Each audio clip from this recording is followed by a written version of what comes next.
kind of thing that the late great sociologist Irving Goffman would write so brilliantly about. The performative aspect of these kind of gatherings, and everybody is on camera. Everybody knows that this thing is being broadcast, and that the cameras are panning around the audience to record their reactions. I was particularly struck by the Joint Chiefs sitting right down in front, very close to the president. In fact, the whole thing is so intimate, And then there was a moment when Sam Alito was pretty upset when he attacked that recent decision. Yeah, when he talked about Citizens United, and right. He apparently it looked as if he was mouthing the words "not true," and everybody else. Come on, stop. Yeah, you must be joking. Yeah, right. You lie. You lie, exactly. Well, it was a little calmer than that. Everybody else was sitting very quietly on their, sitting on their hands, including Justice Kennedy, who wrote for the main opinion in the case, and Justices Scalia and Thomas weren't there to be shouting "you lie" or something like that. But the Alito, it was muttering it to himself. He wasn't. Further illustrates my point. I was making reference to the Joint Chiefs when he had a pointed statement to make about ending the Iraq War, and the camera was on the Chiefs. Yeah. Likewise, when he made his condemnatory comment about the Supreme Court's decision and urged Congress to pass legislation to fix their error. The camera, focuses on the justices who were sitting there to see what. So the people who are sitting there know that the camera is going to be focusing on them. So there's a staged aspect to what they do. So these things develop. This is Goffman's, his book, Forms of Talk.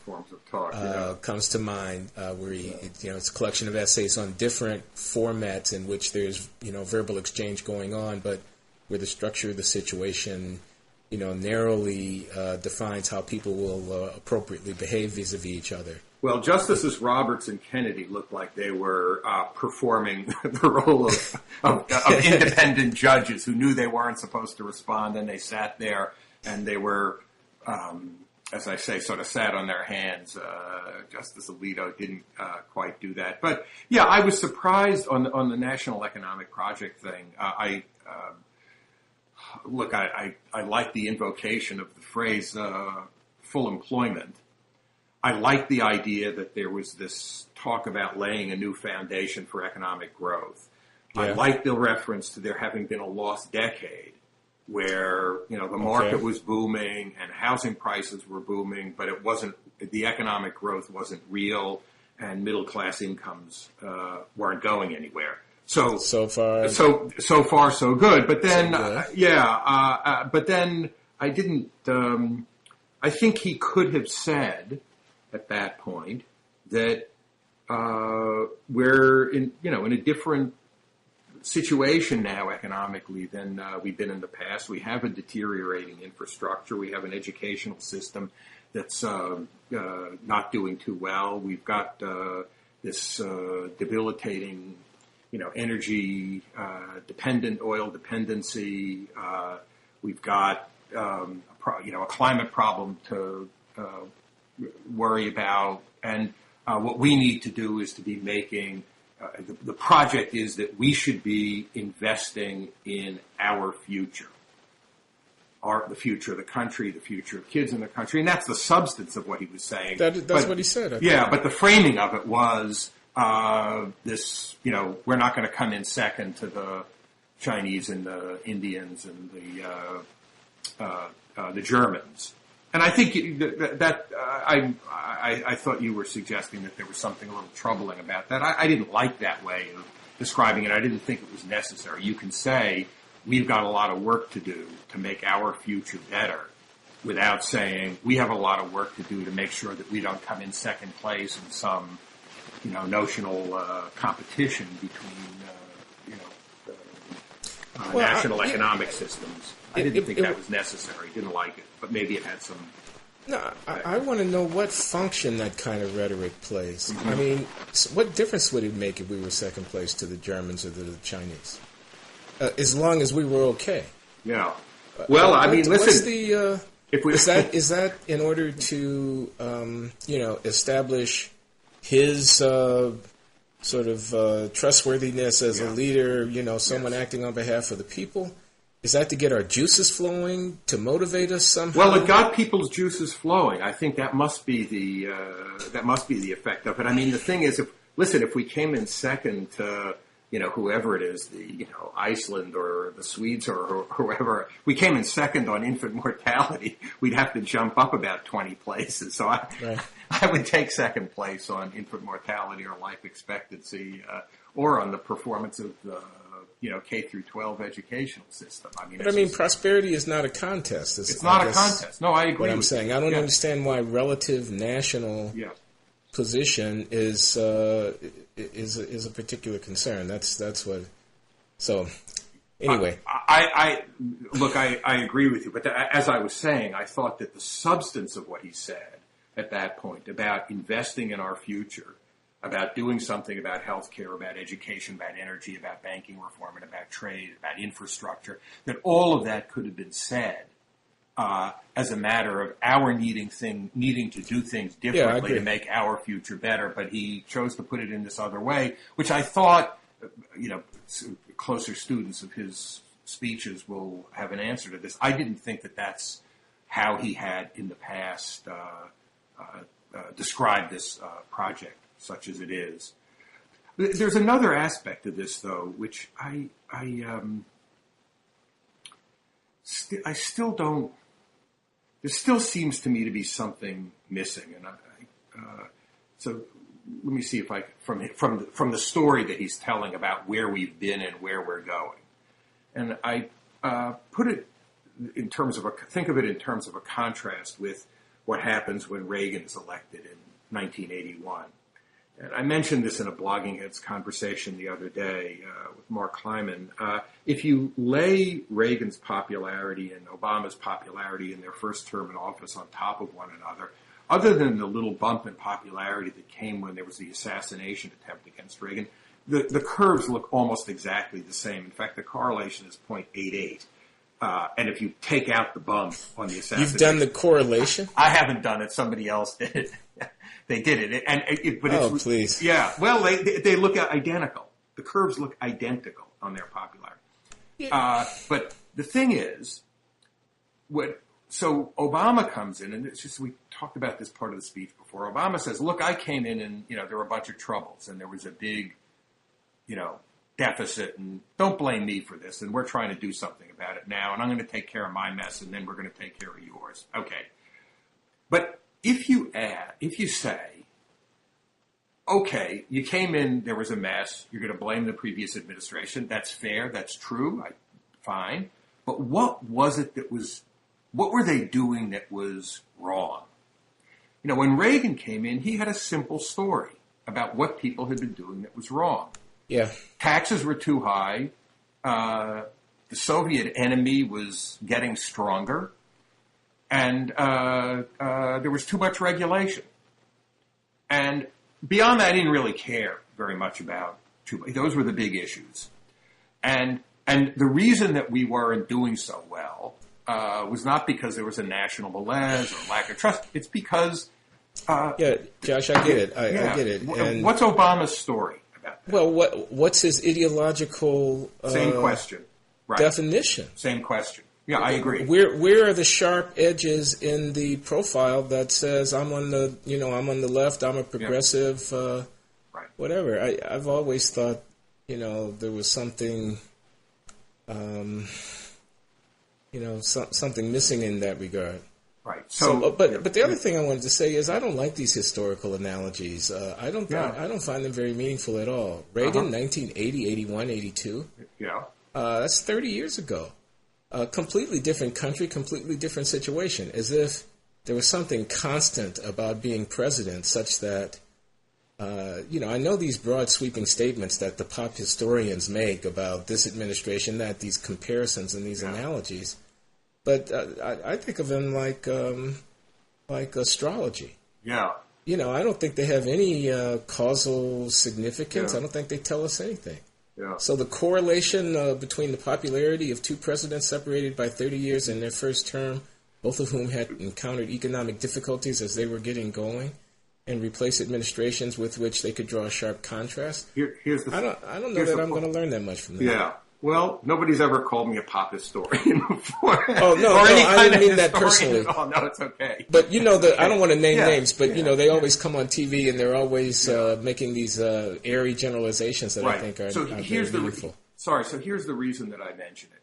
If you ask, was Reagan's first year a success politically? The answer is, big time. Did a lot of stuff. Changed the terms of political discussion. Yep. That didn't happen this time around. Didn't happen this time around. And, wasn't running the House and the Senate and the presidency, was very successful. And it wasn't because, this is the only relevance of the match in the decline in popularity. It wasn't because Reagan was gigantically popular in his first term. He wasn't. He was no more popular in his first year. He was no more popular in his first year than Obama was. His popularity dropped in exactly the same way. Nevertheless, he managed to have a very successful first year. And I'm saying I think a difference. Now now there's some difference. There are 1,000 differences. Absolutely. An important difference was that Reagan came in. He said we got some troubles. He didn't just say I inherited a mess. The deficit was a lot. When I took office, he pointed at Jimmy Carter, the high taxes, over-regulation, and everything. He pointed at basically the Great Society.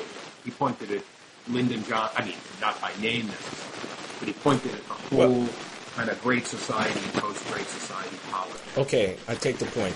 But let's talk about. One thing I don't recall Ronald Reagan having done in that early part of his first administration was come before the people and say, I know that you have doubts about whether or not I'm getting the job done here. And I heard the President of the United States say that tonight. I think he had to say it because those doubts hang so palpably in the air. I'm just wondering what your reaction is to that, and do you agree with me that there is beginning to be, it's not any longer whispered, it's being said a little bit, is this guy up to the job? Yeah. That's pretty tough. Yeah. Yeah. Well, no, it's being, when he announced the freeze on discretionary spending the other day, the Brad DeLongs and the Paul Krugmans and, not to mention, they went ballistic. Just absolutely went ballistic, that it was described as having a kind of fundamental unseriousness. It couldn't be any worse than this. And I think there was... Clinton-esque. It was Clinton. Yeah. People were saying it's Clinton-esque. Yeah. This kind of gimmicky, not serious. This is what they're saying. Yeah. Gimmicky, not serious, and also all over the place. So the big question is, okay, we just spent the last year of national political time on healthcare, which was spoken of very little tonight. And you want to know, well, okay, so what are you going to do? Where should we go on that? And what you get is, a gesture, which doesn't really have very much substance to it, on freezing discretionary spending. And, I think at that point it was absolutely the right question, kind of question to ask was, what's going on here? These people really, really lost their way.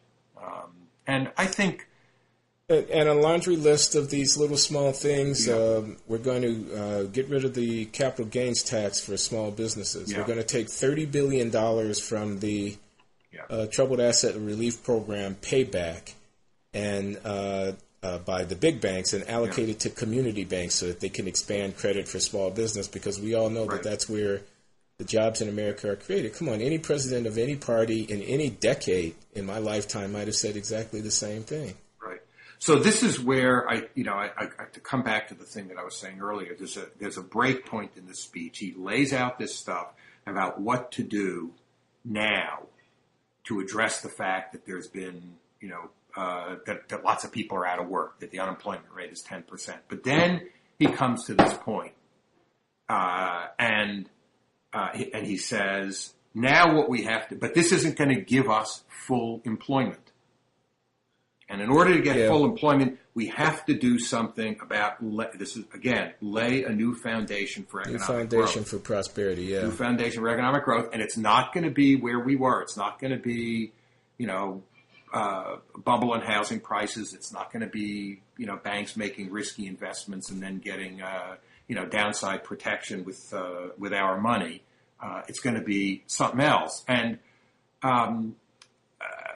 this is also where there was this overlay about we're going to be number one in the world. And I guess, I think that, I guess this is to go back to the top of the hour on the quality of the speech. I guess I think maybe this was a deficiency in the speech. That issue about what the project is. What's the project? Okay, so that was downplayed too much. Go ahead. No, I was just going to say I took some notes about the new foundation and was looking at the kind of stuff that he was talking about. And after the small business eliminating capital gains and tax credits for them to do incremental hiring and allocating money to community banks, there was talk about green jobs. Right. There was talk about building infrastructure, fast trains, and so forth. And there was talk about expanding our exports. And various subsidies for that, as well as, eliminating tax breaks for companies that ship jobs overseas. I've heard all that before, haven't I? Well, I mean, what I'm saying is, does that add up to a vision? That's what I'm saying. I'm kind of agreeing with you. What I'm saying is this more than the parts of the speech that are getting attention were the parts that came before this and the parts that came after this. And that's, I think, a rhetorical deficiency in the speech. So you get to a point in the speech, I got it here. The truth is, these steps, and this is after he's talked about the jobs bill, and after he's talked about the company in Tampa and the $30 billion that the banks have repaid and using it for community banks. Okay, the truth is, these steps still won't make up for the 7 million jobs we've lost over the last 2 years. The only way to move to full employment is to lay a new foundation for long-term economic growth and finally address the problems that America's families have confronted over the years. And this is where we need a real expansion, not a fake expansion. How long should we wait? How long should we put our future on hold?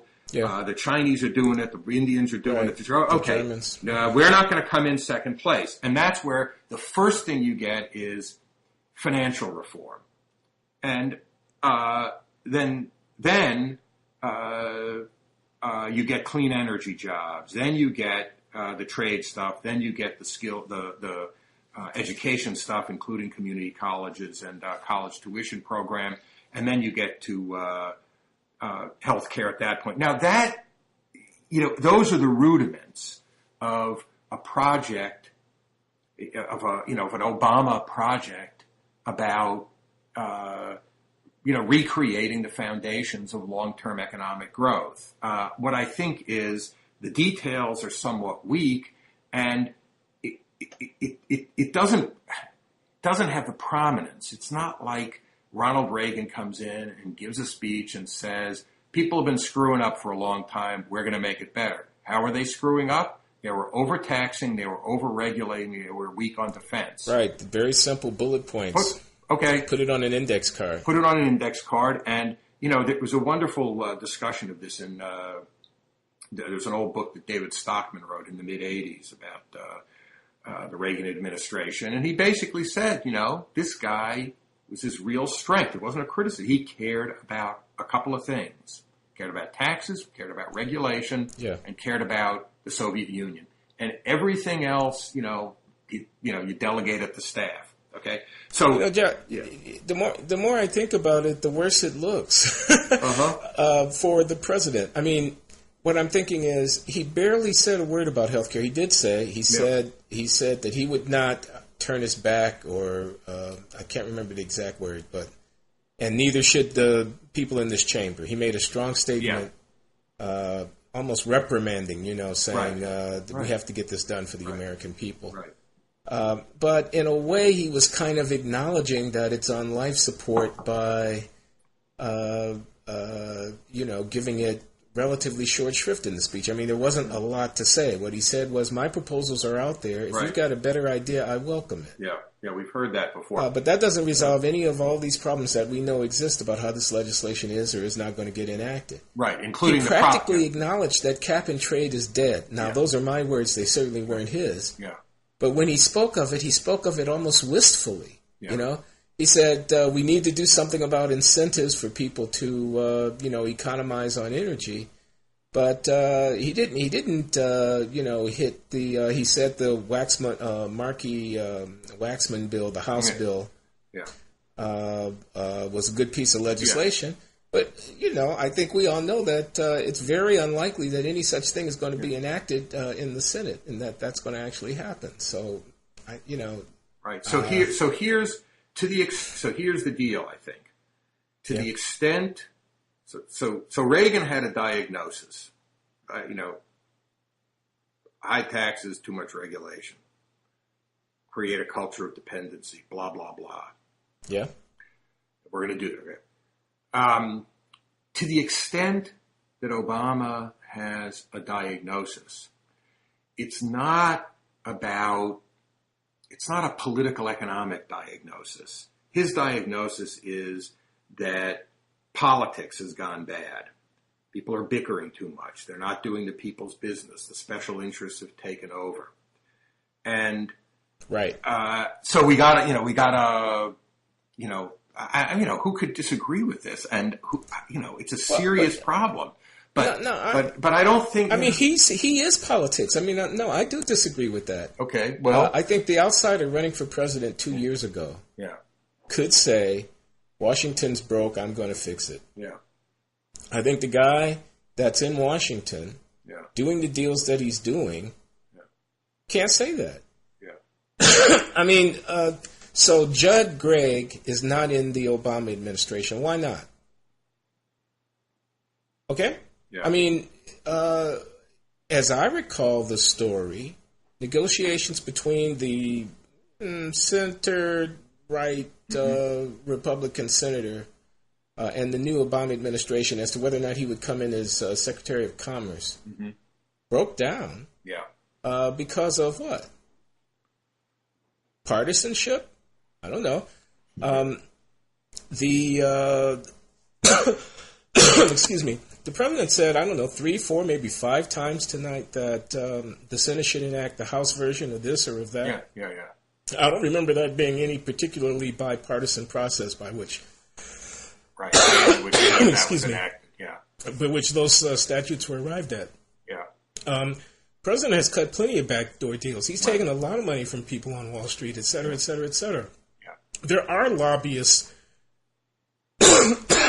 instrumental to his administration getting done what it needs to get done. Yeah. Washington is not going to be changed overnight by speeches given by this president or any other. So, I hope you're not about to expire. The posture of running against Washington, but I don't know if I'm persuaded of the diagnosis. I'm not quite sure that this I don't think is quite running against Washington. It's pushing to make the way business is conducted in Washington different. And, it's certainly true that the efforts to change the tone of politics have not been a great success. And at least part of that story, I think, I think part of that story is that it takes two to tango, and the Republicans decided very early in the game, particularly the Republicans in the Senate decided very early in the game, that they just were not going to play at all. Zero. And they put a lot of pressure. This is, Specter has spoken about this. They put a lot of pressure on individual senators just not to cooperate at all on anything, and to turn the politics in the Senate into speech making by Republicans, and then fights between, Joe Lieberman and Russ Feingold. So, I don't doubt. Isn't it interesting how the politics of no trope has really not gotten anywhere? I mean, they've been saying this for 6 or 9 months. Mm-hmm. The party of no, the politics of no. Yeah. You remember the Fox News strategy? Yeah. You remember the idea that Rush Limbaugh was the leader of the Republican Party? Yeah. All of that campaign politicking of trying to paint the other side this way or that way, of trying to manipulate the news cycle and manage the narrative, have gotten them a Republican senator in Ted Kennedy's seat and a stalled legislative agenda. It's gotten them nowhere. It's not working. Right. Yeah, I agree. The Republicans have been oppositionists. I'm not disputing that at all. Yeah. But what I'm saying is, if you don't get the legislation through, you're the one who failed. No, I absolutely agree about that. Unfortunately, Senator DeMint called it right, on health care. Oh, his Waterloo or the whatever? Waterloo thing. I mean, that's that was a pretty strong statement, and the Massachusetts election was, the final, step in that stage in that battle. But so I agree with you that it's one of the things that I think has been a problem with Obama, and this is, comes back to this issue about whether is he up to it? I don't know. Is his administration doing its job? You come in and you say, we're prepared to change the tone. And the other side, let's say the other side says, that's nice. You want to change the tone? Go ahead and change the tone. But we're going to keep whistling the same tune. Okay. And you can't just say, no, we're going to change the tone. Join with us, because they've just told you we're not playing that game. You want to play that game, and that's a thing you can't do all by yourself. Yeah. But then you have to say, okay, we tried that. That didn't work. So. Now we go to step 2. And what I think has been, not there, is a step 2. Now that may be because, the kind of person that Obama is, the kind of politics he believes in, what his convictions are, his perception that he's got some long-term vision about how to, and this takes a long time to do. Maybe he thinks, I'm not gonna back off on, whistling the same tune and singing the same song, and eventually these guys are going to come along, and I'm not going to change just because they're not prepared to play along. Maybe that's what he's thinking. Well, but effectively, in terms of effectiveness, is in getting legislation through, and there's no backup strategy. They don't have a backup strategy, so to that extent, what I think we saw tonight was, a very good speech. I think the kind of diagnosis of what was going wrong in the country prior to 2009 was not all that strong. The projection about what this, moving into the future, this laying the new foundations for long-term economic growth was not very strong. But in terms of, what do I expect to happen tomorrow? Put aside the speech. What do I expect to happen tomorrow? I think probably the same thing that happened today, yesterday, the day before. I mean, it's hard to see any game-changing aspect in that. That's right. Yeah. So, yeah, it's a good speech, but as many people have said, good speeches don't.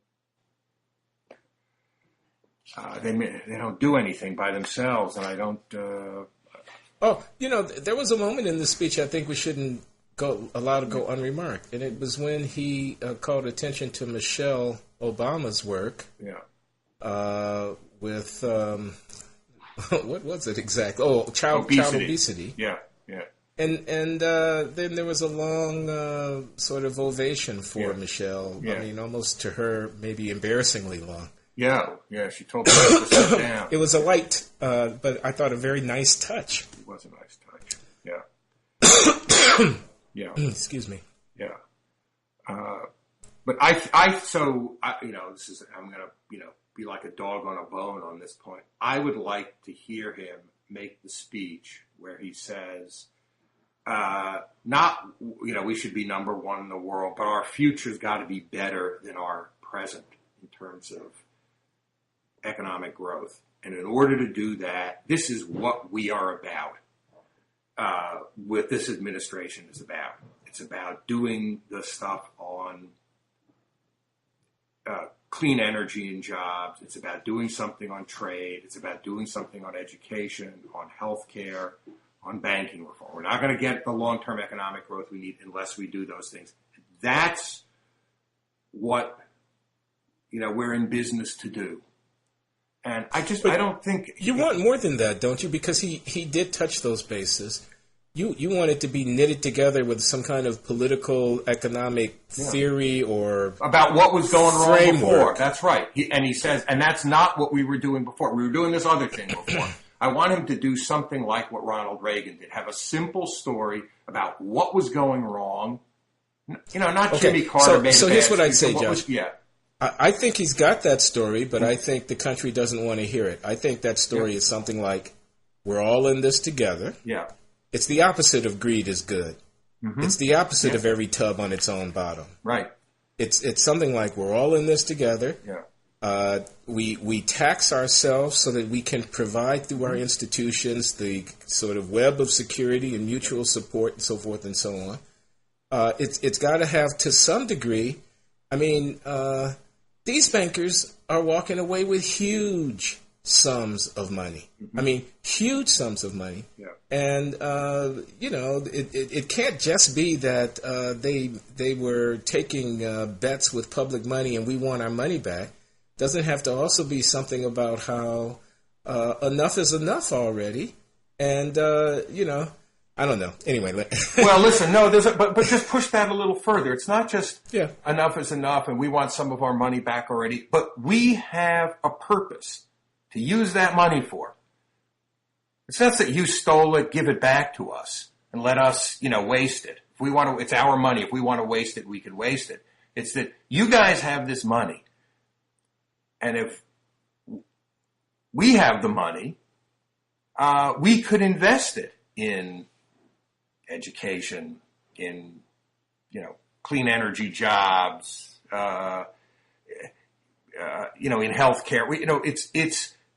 It's the defining a project, making it clear that the failures of the past, decade or 2 decades of, low growth, low income growth, or income loss for middle class income loss, come from leaving a bunch of these problems unaddressed, and talking about this is a big task. It's a collective task to rebuild the foundations of the economy, and it's going to require sacrifice, and it's going to require people being in this together. And that, I think that's. There are sort of suggestions of that. But if you look at the reporting on the speech is going to be, Obama said he doesn't quit, we don't quit, I don't quit.